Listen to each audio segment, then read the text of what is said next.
Thank you, boys, for your contribution. But frankly, Louie and I have better questions. Well, look at you. Who would ever have thought back in 2009 when the Vancouver Giants took a wild swing on a 5'6", 140-pound kid, made you a 9th-round selection? You were just a little bit bigger then than you are in the picture. But who would ever have thought back then that you were one day going to play in the NHL? How convinced were you? Yeah, it's funny. I always had the belief in myself for sure, but you know, it's a long road to get there, and there was lots of times along the way where it doesn't quite seem like you are going to make it, and you know, you get pushed down. My first year pro playing in the East Coast, then the AHL, and then finally getting a game in the NHL. It's it's a long road, but you know, I kept the belief and get a good support system around me, and you just keep working day by day, year by year, and just keep getting better, and that's still kind of the goal. The game teaches me things every day still. So we're going to talk about how you have gone from the farm to the NHL, and it certainly was on the road, less traveled. But first to tonight, Louie. Yeah, nice performance by you guys tonight. I thought you guys came out really well in the first period. Obviously, that was the game plan early on. Just some of your highlights from the night. A couple of things for me. You played the right side a little bit with Darnell Nurse. I know Koff keeps throwing you over there, and in certain times in the game, you play the left side partially. You play the right side partially. You make a really nice backhand pass coming up the wall here. How tough is that going back from left to right for you during the game? Yeah, at the start, it's different for sure, but now I've been doing it for whatever. It's been 10+ games, so. That one right there. I mean, that's out of the zone through a couple of sticks. That's a pretty nice play. Yeah, no, it's good, but you know, that's what I hope to expect out of myself for sure. I'm assuming it's because of the skating ability, right? The one thing Paul Coffey said right away is you skate really well. So to be able to play the right side, or your offside in particular, you have to be a good mover of the feet. You have to be able to shuffle, twist the right way. For you, you've always been a great skater. It just kind of comes naturally to be able to go that way. Yeah, that's a strength of mine for sure, and that's just the way the game's going. You have to skate, and the better you can skate, the easier the game is, and that's for sure allowed me to just play both sides. So, Brett, you've always had offense in your game. Consider how you started the season and what your head coach had to say. Yes, he's looking a little more like Bobby Orr, and scored 4 goals in 16 games. So, yeah, we'll see how long that lasts, but we're not expecting him to score 20 or 25 this year, but we do expect him to play a good all-round game. So 4 goals in 16 games was, in fact, a 20-goal pace. You played game number 21 tonight, but was it not high time that somebody got you in the Bobby Orr conversation?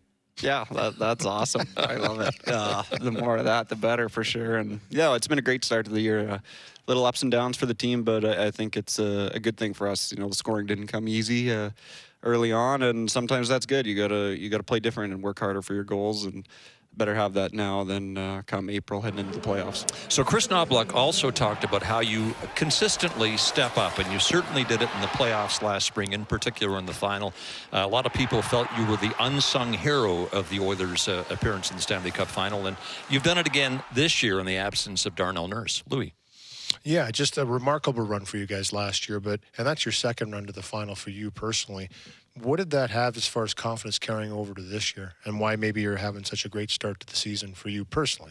Yeah, I think it was such a quick turnaround for obviously the off season, going from the end of June to the start of this season. So I think that was something just your game picks up quicker, and just, yeah, year after year, anytime I get that experience, and, you know, the first time in Montreal, you didn't play every game through that run, but you just see what the guys go through, and then when you do get in there, you see what the game's like, and it just naturally makes you a better player, different challenges and situations you're in, and I think that's just allowed me to keep improving, and I just hope for more of that. Paul Coffey, when he stepped on board, the one thing he asked of you guys was to make plays. He said, I want you guys to make plays, get up the ice. That kind of translates right into your game as well, too. It seemed like you came out a little bit once he came on board. Would you agree with that? Yeah, I think so. I think he's done a great job at, you know, he's getting the most out of all of us, D, I think. And he's encouraging. He pumps confidence into us, and he pushes us in the right ways, and he expects more every night. And, yeah, he's been great. He's just kind of a wind in your sails for sure. And he's been awesome for me. The Oilers' confidence in you, Brett's clearly reflected in your ice times. You were over 20 minutes again tonight. You have been so consistently for the last couple of weeks. Louie. Yeah. You know, like the numbers have risen. I mean, obviously, the more responsibility you have, the more you play. And again, this kind of goes along the same lines. When you start playing well, the coach wants to use you more. And for Paul Coffey being the defensive coach, he sees comfort in putting you on the ice, and he's putting you out there in more situations. So every player wants to play more, right? Yeah, it's out there. I mean, the more ice you get, the better for sure. And a lot of the times, the better you play, you just you know your next shift's coming, and you're not sitting on a bad play or anything like that for too long. And the ice time's been great, but like you say, you don't just get handed ice. You got to go out there and you got to want it first of all, and you got to want to be on the ice and involved in the game all the time. And then you got to make your shifts count, and you got to make plays. And it's been a good run for me, and hopefully continue it. All right, back to the Stanley Cup final last June. How do you spell relief when you take a penalty in game number 5 and then Connor Brown gets you off the hook? Let's just look at your reaction here in the penalty box after Connor Brown gets the shorthanded goal. You remember this? Obviously you do. Yeah. Okay, there's the shorthanded goal. And praise Jesus. Yeah. It happened tonight for you, too. But it wasn't quite the celebration. No. As in game 5 of the Stanley Cup final. Not the same emotion Yeah. today. You were like, okay, good. But yeah, that's I can remember that like vividly still, and I probably will for a long time. That's a long sit in that box. Isn't it? That was an exciting moment for sure. HO, which stands for Hardcore Oilers, asks, how many names do you remember of the 196 players drafted before you in the Bantam draft? Yeah, not many. Less than 10 guys for sure. And his follow-up question is, what is your favorite, and we've got some pictures of you during your time with the Vancouver Giants. What's your favorite junior hockey memory with the Vancouver Giants? One was my first year, the teddy bear toss goal. I scored that at home. Well, there's a young Kulak. Look at that. That's awesome. Yeah, scoring the teddy bear toss goal. I don't know how many fans we had. It was probably most fans I had played in front of my career. There was probably 15,000 in there, and it was pretty cool. It's the Oil Kings teddy bear toss tomorrow. Oh, and it's nice. like that's always the big deal, scoring that goal, isn't it? Everybody wants to score it. Yeah, it's fun. Okay, you're from Stoney Plain. It's a half hour west of Edmonton on Highway 16, which makes... Okay, that's it. Yeah. All right. I got ahead of myself there. Stony Plain, half hour west of Edmonton, which makes you, next to Stuart Skinner, the closest thing the Oilers have to a homegrown talent. Did you know that Stony Plain was once known as Dog Rump Creek? Oh, okay. I didn't know that's what it went by, but I mean, there's still the pond there. There is a spot called Doggram Creek, so they haven't lost that. But I didn't know that's what they. Yeah, because the bend in the creek south of Dog Lake looks like a dog's rump. Oh, okay. So you come on this show, Brett, not just to be showcased, but also to be educated. It's a public service we're performing here. First thing you thought when Montreal traded you to Edmonton at the deadline in 22, and you knew you were coming home? It was exciting. My wife was pregnant at the time, and I knew she was going to be giving birth back in Canmore, so it was kind of the perfect scenario. I was going to be closer to her and closer to the family, and going to a team, pushing for the playoffs and coming home. It was just, it was the perfect scenario for me. So I Googled famous people from Stony Plain. 2 names came up, a politician whose name I did not recognize, and you. So you now have the title of most famous person from Stony Plain. How do you feel about that? Yeah. Take it. Yeah, actually, I guess, right? But actually, I guess it really can't be you. Glenn Hall, the legendary goaltender, is from Humboldt, but he's lived in Stony Plain his whole life, so he gets the title, and we'll have to rescind yours. Spoke to your parents, Laura and Gil, yesterday. Gil said that any trip to the store now takes a half an hour longer because people want to stop him to talk about you and the Oilers.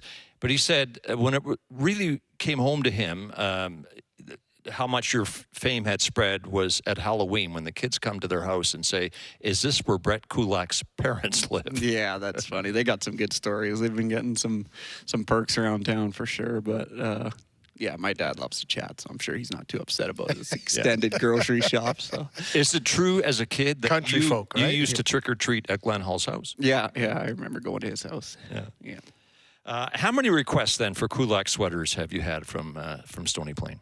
Can't say the exact number, but every year there's quite a few. Maybe I'd say 20 per season. Okay. Let's talk about how you got to the NHL and doing all the things that are currently required of any player to get to the show. So we'll start with the checklist here. Personal trainer, did you have one? A couple of years, a little sporadic, and now I've kind of reverted to just training by myself again. Skills coach, did you have one? No. Dietitian? No. Hockey school? No, not really. Okay, so according to today's standards, you really have beat the odds to get to the NHL, Louie. You're kind of old school. You know, you're from in a lot of ways, maybe. Yeah, I wouldn't have lasted a year. Trained a couple weeks before camp. Yeah. But there were stories. Brad Marsh used to run to the rink every day to get himself in shape. Not that old school, but that's pretty incredible that you didn't have that growing up. It was just playing the game and being a kid, right? Lots of time on ice. Yeah. Yeah, there you go. Hours and hours. And it is the most outdoor important ice, thing. and just always on the ice. Yeah. So you basically are here on hard work and love of the game. 2 older brothers, Tyson and Kyle. It's not uncommon for the little brother to follow the older brothers into whatever it is they happen to be doing. But your mother has told me that Tyson and Kyle had no interest in hockey whatsoever. So if they didn't inspire you, what did? Yeah, I don't know what it was because, being the youngest boy, I was the first one to start playing, and I don't know what made my parents put me in the skates, but I was the first one to start, and then obviously the only one who kept going with it, so been enjoying it ever since. How did you become such a good skater? Was it just the time on the ice, like you said? You just literally put the time in and it was just natural for you? I think so. Yeah, I don't know. Because, to be an elite skater even at the NHL level, which you are, that's pretty impressive. As you get older, your legs get stronger and everything, but from a young age, I was always a good skater, but I don't know if I was, I remember that. You and George Larac? Yeah. Yeah, these are good pictures, eh? Awesome. Good memories. Yeah. Your mother dug those out of the albums yesterday for Was you. there an NA All-Star team there? Was that a spring team you played on? Yeah, yep. you did play on that team too. Yeah, the old NA All-Stars. Oh, yeah, we had some good teams. Yeah. All right, let's have a look at some vintage Kulak here. Draw. It goes back to the point to Kulak. Kulak with the shot. Stopped at the defense. He gets it back again. A bouncing puck. They score! Ben and Lauren, our D partner. There you go. Now, what's up with number 97? Yeah, I don't know why I liked that number back in the day. You didn't ask for it when you came here? Yeah. Hey, Connor. That's funny. It was, I think, a 14,000-acre grain farm on which you grew up. I can't think of a better slice of Canadiana in the winter. Smaller than that. Was Scott. it? What was it? 1,400 acres. 1,400? Yeah. 14. I wrote down 14,000. Sorry. Yeah. Oh, overshot. I can't think of a better slice of Canadiana in the winter than the Kulak boys getting on a tractor and driving to the slough and cleaning it off with the tractor and then playing for hours. Was that a common occurrence? Yeah. Every winter, as soon as the pond was, it would freeze right through. So that's what we did. We had a cut in the trees and able to get the tractor right in there and push it off. That was the easy way to do it, but sometimes if you get the shovels out, then you get a little more work to do. But we found our way onto that pond every year for sure, and it was fun. Well, you pretty much answered the question, but we're going to get this one in anyway. It's from Steve Ewan. You may recall he covered the Vancouver Giants, still does for the Vancouver province. And Steve, by the way, on Hockey Fights Cancer Night is a cancer survivor. That's worth mentioning. Right. He asks, I remember reading in a well-crafted newspaper story, which of course Steve wrote, that Brett's skating stride originated in part from staying out of the way of his 2 older brothers on the rink. That would be the slough they made every winter on a pond across the road from the family farm. Is that true?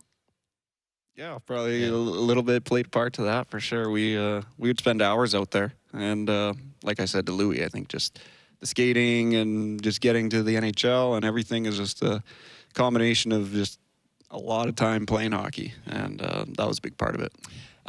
Question from Jake. Being a good old Berta boy, who was your favorite Oiler growing up? I'd have to say over the years, it was Smitty for me, for sure. Yeah, there you go. Ryan Smith. So. Well, you scored that tip goal this year. So, you obviously had some good hands in front of the net. He scored a ton of goals from right there. So. Yeah. No, I'd say all through the years. Guys would come and I'd they'd be awesome for a couple months. But Smitty was the guy he would always stick with, and yeah, he was always the favorite. Right on. Back to the Bantam draft in 09. We've already mentioned that you were sorely undersized, and so you stayed back for a year to play in St. Albert, and then you underwent a merciful growth spurt. Reported to Vancouver at 6 feet, but as your mother said, very thin. The joke was you could hide behind a fishing pole. You played a season there, and you get drafted. After, 72 games, you get drafted by the Calgary Flames in the 4th round. Did it suddenly feel like your hockey career was on fast forward? Yeah, a little bit. I mean, it was just things for me that I had in mind, like little goals you want to achieve, right? Like you want to come in and have a good season and get drafted. And I mean, it's easier just said and done. But yeah, just got to thank obviously the GM and the coach and everything in Vancouver for bringing me in and giving me good opportunity and allowing me to have a successful season and putting me kind of on the map to get drafted that year. Was it a concern for you, like how small you were? Like, were you even thinking about it, or were you still just playing and saying this is kind of the next step and we'll see what happens? Or yeah, I was always undersized growing up, and you talk to lots of people and lots of people say that's probably a good thing. You learn how to play kind of against bigger guys if you're in your battles, your body positioning and everything. So I definitely don't think it hurt my game, and that's for sure because you still play against guys who are a lot bigger than you nowadays. But yeah, I was always undersized defenseman, like you say, until kind of that, 17, 18 years old. I kind of started to come along and be a little more average. So You never forget your first career goal. Let's have a look at yours.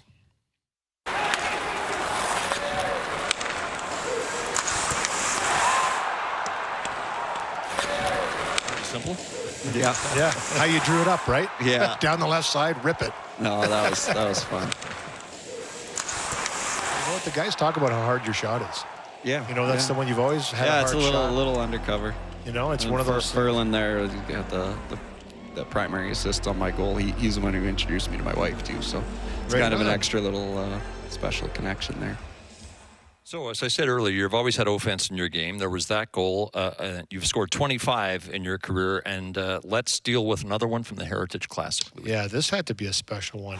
The Heritage Classic here in Edmonton, and you know what? You're in the elements, and you bash this one on the backhand side. That's got to be right up there for one of the best ones you've ever scored. Eh? Yeah, that was awesome. Had family and friends, everyone there, and I remember the last Heritage Classic in Edmonton. I went when I was a kid. Yep. I was pumped for this game, and then obviously to score one is pretty cool. And then just the roar, the atmosphere in the stadium was awesome. That many people in the building. Yeah, that was good. Question from D. It's more of a statement, actually. He starts with, Cooley, you're a stallion on the back end. Mistakes? Never seen them. Question regarding your number. With 27 typically worn by Oiler tough guys like Semenko, Hunter, Larac, Lucic, what made you choose that number? Yeah, I remember when I got traded here, they were asking me kind of what I wanted. They said, like, do you want to go back to your Calgary number 61 or what? And I didn't really want that one. So I asked for the list of what was available. And I saw 27. And I had always liked Scott Niedermayer growing up when I played. So I was like, that's a nice number. I'll take that one. That's not a bad guy to mold your game after. Could he ever skate? You talk about skaters. Wow. Yeah. He was one of my favorites too growing up. So. You don't fight a lot, but you don't turn down invitations. I think hockeyfights.com has you at about 8 or 9 bouts in your career. And something like that. And they list as the top one, this one, against Sam Carrick. We've got an expert here in fights. Against Lafferty. Louie. Yeah, well, the thing I like about it is, your head's up. You can tell you're pretty comfortable in this situation. 2 older brothers, I'm assuming, that they probably made you pretty tough growing up as a kid, right? They taught me what it feels like to take a punch anyway. But you're totally, like, you watch guys fight. I mean, you can see Lafferty's got his head down. Your head's right up, and you're looking exactly where you're throwing your punches. And that, to me, as an ex-tough guy, is telling me, hey, be careful, because he's looking where he's throwing these punches. It's not reckless. Yeah. But you seem pretty comfortable in the situation. That was a good one, yeah. Yeah. I don't fight much. Don't love fighting, but sometimes, I think that was the 3rd or 4th time he kind of hit me late after the play, and I'm like, all right. Oh, he takes so much. Yeah, exactly. You and Caitlin have one child. Riley's 2.5. Her birth was news in May of 22 because it occurred during that first-round matchup with the LA Kings. So take us through the circumstances. Yeah, we just we were down 3-2 in our series, and then it was after Game 6 in LA. We just had a big win, tied up the series 3-3 to bring it home for Game 7, and we're staying over the night in LA. And then I get the call in the middle of the night. It was from our trainer, and he said, "Hey, your wife's in labor." And it was a little bit early, so I'm not even expecting a first child. Like, yeah, it'll all work out perfect. I'll be there, no problem. But yeah, I get the call in the middle of the night, and then I'm up and caught the earliest flight I could, and she held off, and I flew into Calgary, and my mom drove down from Stoney and picked me up and drove me out to Canmore, and then I was able to be there for the birth, so that was good. And then, yeah, we spent the night in Canmore that night. Game 7 was the following day, so my mom drove me back up here to Edmonton. I missed morning skate, and then just went home, had some lunch, and laid down for a while, and then we ended up winning Game 7. So yeah, and you played Game 7 on an emotional high, obviously. So now Caitlin is due to deliver your second child in April. Yeah. That will be the 7th grandchild for Gil and Laura. But are you not looking at the same sort of scenario this year? Because that's playoff time again. Yeah, exactly. Yeah, so I guess you hope so, right? right. Oh yeah. Maybe not that close. Yeah, due date's end of April, and then we play our last game I think April 16th. So hopefully baby comes on the 17th, and then get a couple days before our first round matchup. Well, it worked out last time, and it will this time. Brian Costello asks, any relation to former Cougars great and Edmonton native Vancouver draft pick Stu Kulak? Yep, Stu is my dad's cousin. So when I started playing pro hockey, I started getting to know Stu a little bit better, and he shared a little wisdom, little stories with me and that, and just been able to grow our relationship a little bit more. I didn't know him too well growing up as a kid, but yeah, it's cool. It's always been pretty cool for me to know I've had that connection in the family to someone who played in the NHL. Last thing, on Hockey Fights Cancer Night here in Edmonton, you think of your Uncle Randy. Why? Yeah, he was big for me. He was a big hockey fan, and just he passed away unfortunately when I was a pretty young kid. But one thing he always said to me is he wanted to be my agent when I got to the NHL. So that was pretty cool for me. Just that belief in someone I looked up to, and he thought I could do it. And again, that's just kind of another step in believing in myself that it could happen. Perfect. Yeah. Glad you were able to remember him tonight. Thanks for joining us. There's Thanks, Brett Scott. Kulak, Mr. Reliable as an Oiler defenseman. He was our guest on After Hours. Back to Rogers Place in Edmonton in a moment.